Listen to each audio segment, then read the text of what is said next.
Shalom. I can start this lesson by saying Kal Halal Yahweh, Bahashem Yahweh Shai, Bahashem Rakah Kadash. Double honors to the apostles of Great Millstone and to the hopeful like pushing his word in truth and sincerity across the four corners of the earth. This lesson is going to be titled Good and Evil because, everyone thinks that all these bad things or evil things that happen on the planet or even right now are not sanctioned from the Most High. They think Satan is some person or a spiritual being that can do whatever he wants. Right? The Most High doesn't have any word or any influence, or basically the Most High doesn't control him in anything he does, which the Most High controls everything because he is everything. Right? So we're going to talk about that, and because that's very important to understand, because they're over here. It's just an elect, but people are like, they're bugging out. Right? Because of what's happening, you're like, oh, this is bad. Why would God do this? We're like, well, I mean, good and evil, like there has to be balance. Good and evil. He creates good and evil. Anything good happens, it's him. Anything bad happens, it's him or evil. Right? Evil just means bad times. So we're gonna go and start off. So we're gonna start off at Job. If you know the story of Job, we're gonna talk about that a little bit. Job 1. Because Job went through it. The Most High really tested Job. All right. Job 1:1. There was a man in the land of Uz, whose name was Job, and that man was perfect and upright, and one that feared Yahweh and eschewed evil. So Job was a very, very righteous man. Very righteous. And there were born unto him 7 sons and 3 daughters. His substance also was 7,000 sheep and 3,000 camels and 500 yoke of oxen and 500 she-asses, and a very great household, so that this man was the greatest of all the men of the east. So he was a great man. He had a lot of money. A lot of money. Right? And his sons went and feasted in their houses, every one his day, and sent and called for their 3 sisters to eat and to drink with them. And it was so, when the days of their feasting were gone about, that Job sent and sanctified them, and rose up early in the morning, and offered burnt offerings according to the number of them all. For Job said, it may be that my sons have sinned and cursed Yahweh in their hearts. Thus did Job continually. So Job was righteous, even when he's always taking care of his family, right? Right? If they messed up, he's like, okay, because he's following the Most High. He fears the Most High. He's doing burnt offerings. So anytime someone did something wrong, he went and prayed, or he gave up his offerings. He did what he was supposed to do. Hence why he was a righteous man. He's very righteous. Now there was a day when the sons of Yahweh came to present themselves before the Lord, and Satan came also among them. And the Lord said unto Satan, whence comest thou? Then Satan answered the Lord and said, from going to and fro the earth and walking up and down it. So when Job went to go do his offering, Satan also came there too, and he was talking to the Most High, right? All right, so now they're having a conversation, Most High and Satan. And the Lord said unto Satan, hast thou considered my servant Job, that there is none like him in the earth? Because Satan said he's been walking to and fro the earth, right? So the Most High is like, well, have you looked at Job? Like, this is my guy. Like, this is my guy. A perfect and upright man, one that feareth Yahweh, and escheweth evil. Then Satan answered the Lord and said, doth Job fear Yahweh for naught? Has not thou made an hedge about him, and about his house, and about all that he hath on every side? Thou hast blessed the work of his hands, and his substance increased in the land. Right? But put forth thine hand now, and touch all that he hath, and he will curse thee to thy face. So Satan's basically saying, does he fear the Most High for nothing? Like, he's like, because he's like saying Job has everything. Right? Everything's good. What happens when everything bad happens? Right? He's Job, and Satan's like, well, when everything bad happens, when you take away everything that he has, he's gonna curse you out. right? The only reason why he's being righteous, he's saying the only reason why he's being righteous is because he has everything. What happens when he has nothing? Right? Okay, so that's what he's saying. So then Satan says, but put forth thine hand now, and touch all that he have, and he will curse thee to thy face. And the Lord said unto Satan, behold, all that he hath is in thy power. Only upon himself put not forth thine hand. So Satan went forth from the presence of the Lord. And there was a day when his sons and his daughters were eating and drinking wine in their eldest brother's house. And there came a messenger unto Job, and said, the oxen were plowing, and the asses feeding beside them. And the Sabeans fell upon them, and took them away. Yea, they have slain the servants with the edge of the sword, and I only am escaped alone to tell thee. So basically, the Sabeans came to attack Job's, I guess he has like a acreage, you want to call it like that, right? It's like, yeah.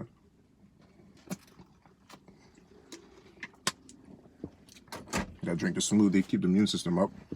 Well, he had like an acreage, his land, and it was attacked, right? Everything he had was attacked and it was taken. And his servants died. And this man was the only one that escaped, just to tell him this. So verse 16, while he was yet speaking, there came also another, and said, the fire of Yahweh is fallen from heaven, and have burned up the sheep. So first it was just, if you start at 14, and there came a messenger unto Job, and said, the oxen were plowing, and the asses feeding beside them, and the Sabeans fell upon them and took them away. So his oxen and his asses are gone now, right? And his servants are dead. He's like, okay. Now Job's sitting there, he's like, okay, my oxen, my asses, my servants are dead. All right. I mean, I still have my sheep. You know, he's probably going through, he's like, I still have this. This is bad, but, you know, he's probably thinking, okay, you know.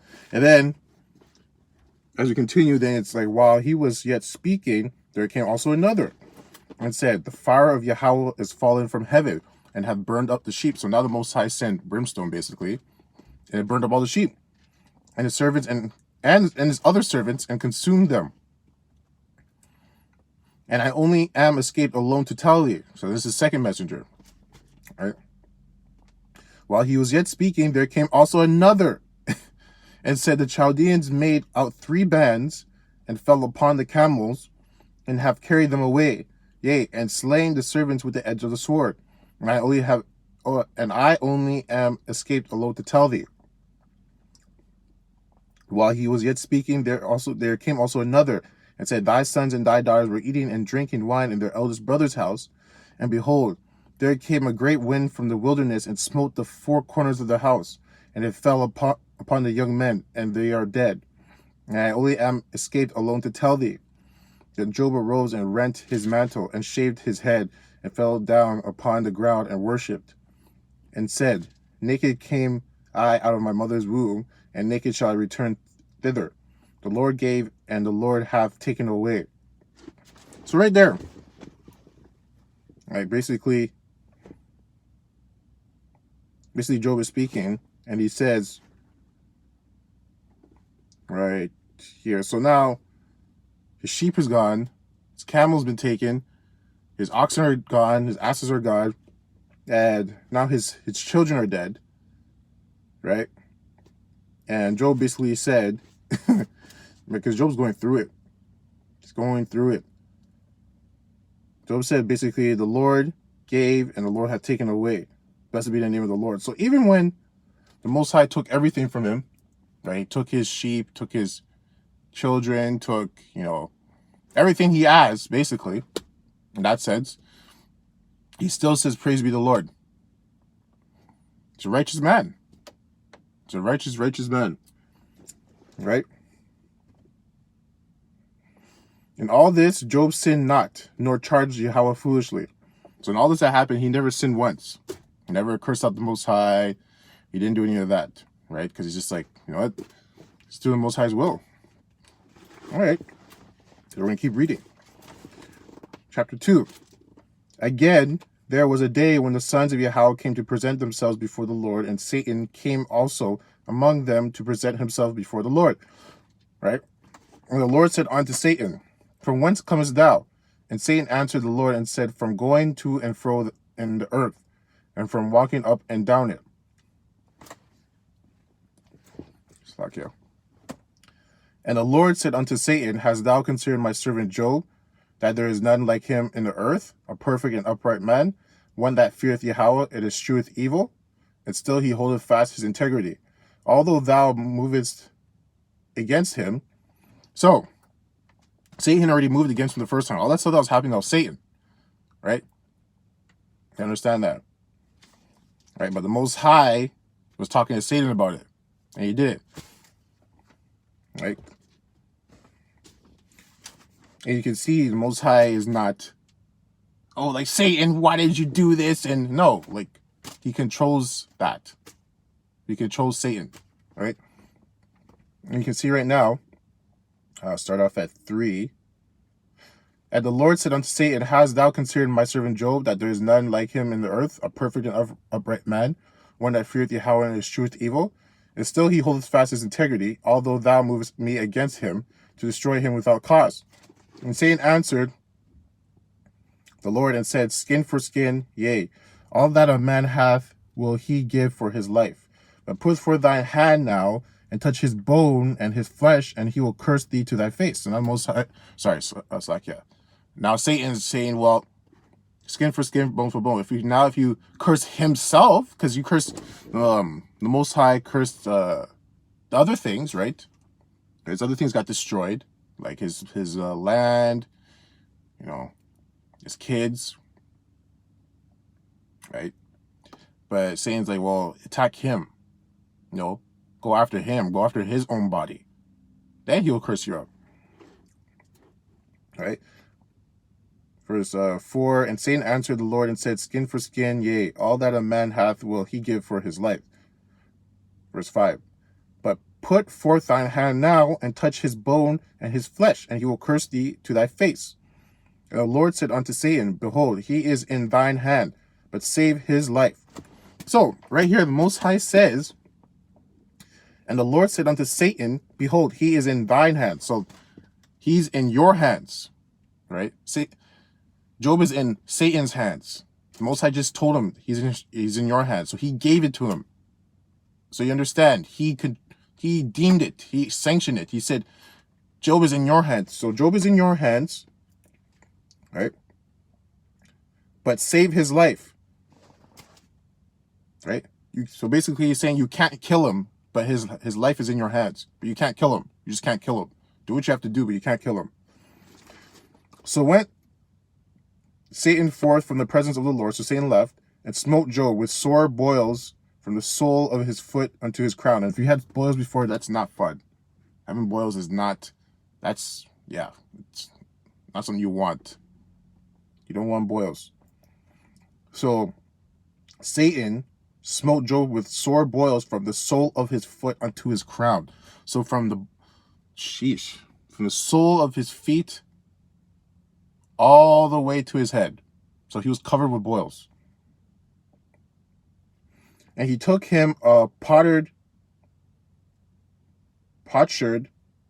slakia to scrape himself withal, and he sat down among the ashes. Then said his wife unto him, Dost thou still retain thine integrity?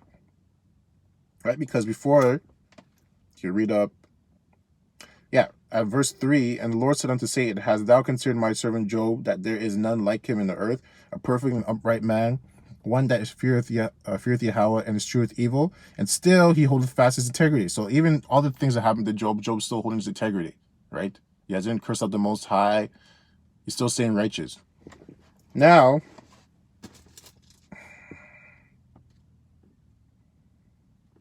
where are we at? Okay, right. Verse 10. But he said unto her, Thou speakest as one of the foolish. Oh, Slakia. Verse 9. Then said his wife unto him, Dost thou still retain thy integrity? Curse Yahweh and die. So his wife told him to curse the Most High and die. Right? That's a little conversation about women. And then Job says, right? Verse 10, but he said unto her, Thou speakest as one of the foolish women speaketh. What? Shall we receive good at the hand of Yahweh, and shall we not receive evil? So he's saying, if we're gonna receive, should we get good things and not get bad things? You think, like, he's like, do you think that's how it works? If you get good, you're gonna get bad. That's what he's saying. And all this did not Job sin with his lips. Even still going through this, Job still didn't go off. Still stayed righteous. Didn't sin. Now when Job's 3 friends heard of all this evil that was Slakia. Now when Job's 3 friends heard of all this evil that was come upon him, they came, everyone from his own place, Eliphaz the Temanite, and Bildad the Shuhite, and Zophar the Namathite, for they had made an appointment together to come to mourn with him and to comfort him. And when they lifted up their eyes afar and knew him not, they lifted up their voice and wept, and they rent every one his mantle and sprinkled dust upon their heads towards heaven. So they sat down with him upon the ground 7 days and 7 nights, and none spake a word unto him, for they saw that his grief was great. Yeah, so even his friends came to come visit him because they're hearing about Job. They're like, man, Job's going through it. And they're seeing it, and it's like, wow, we have to pray for him, right? So that was it on that. I want to talk about that because it's like, it's that verse. We're going to go into precept, but you can see that the Most High deemed those, he sanctioned those actions, right? If Satan just didn't say, just come and say, I'm going to do this, this, and this. He asked, right? And I was like, yeah, you can go do it, right? But he said, just don't kill him. Don't kill him. But you can go do it. His life is yours, but don't kill him, right? So we're going to go to Amos 3 and 6. I'm going to hit the point so you can see.